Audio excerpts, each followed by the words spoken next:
John Grisham's work has led to some of the best legal thriller adaptations in film, whether it's the paranoia-driven heights of Tom Cruise's The Firm or the cat-and-mouse fun of John Cusack's Runaway Jury.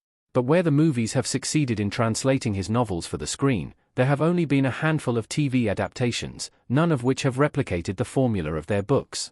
This is where USA Network's The Rainmaker comes in. The second adaptation of Grisham's 1995 novel, after the 1997 Matt Damon-led film, centers on Rudy Baylor, a recent law school graduate who finds himself fired from a prestigious firm and, with nowhere else to go, starts working for an ambulance chaser firm, beginning with a high-profile wrongful death suit. Bringing the book to a modern setting, developers Michael Seitzman, Code Black, and Jason Richman, Stumptown, make some smart choices with the material.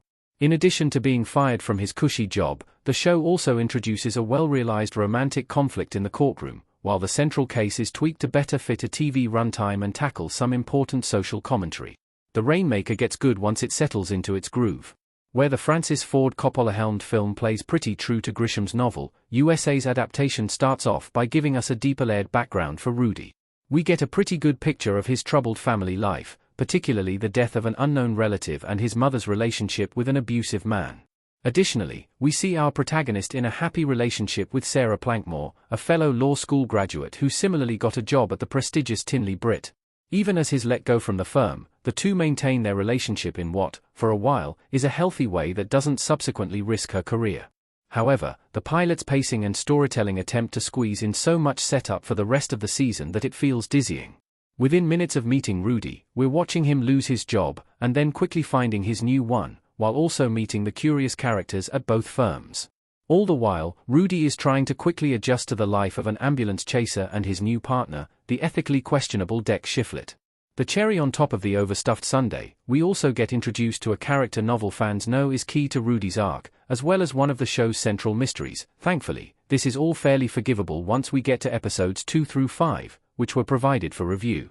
It's then that the comedy starts to find its rhythm, the character arcs begin to take root, and the intrigue around the central mystery of Donnie Ray's death really grows in fascinating directions. One of my favorite things about the show thus far is specifically how it's changed Donnie Ray's case. In Grisham's novel, Ray was a 20-something terminally ill young man with leukemia who dies after his insurance carrier, Great Benefit, declined coverage for a bone marrow transplant from his identical brother. In the Rainmaker show, Seitzman and Richman make Ray's death a bigger threat while adding more layers to him. A recovering drug addict who dies from apparent tuberculosis during a trip to the hospital, we're actually given a reason to care about Ray beyond his death and his mother's grief. We're also all the more captivated to find out why he died, and for those responsible to be held accountable. The cast all nail their roles. While the material mostly shines once it gets going, the Rainmaker greatly benefits from having a great cast carrying the proceedings forward. Milo Callahan, a fresh face coming off of Rivals and The Spanish Princess, does show the occasional awkwardness as Rudy, indicative of a newer actor. But he manages to capture much of the heart and passion of the titular character.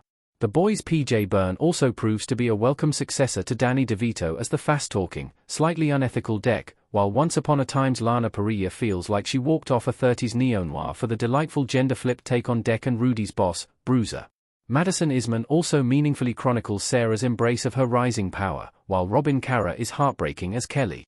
One of the most welcome surprises of the Rainmaker cast is that of Dan Fogler as Melvin Pritchard, a nurse accused of murdering his mother in a fire and with suspicious ties to Ray's death.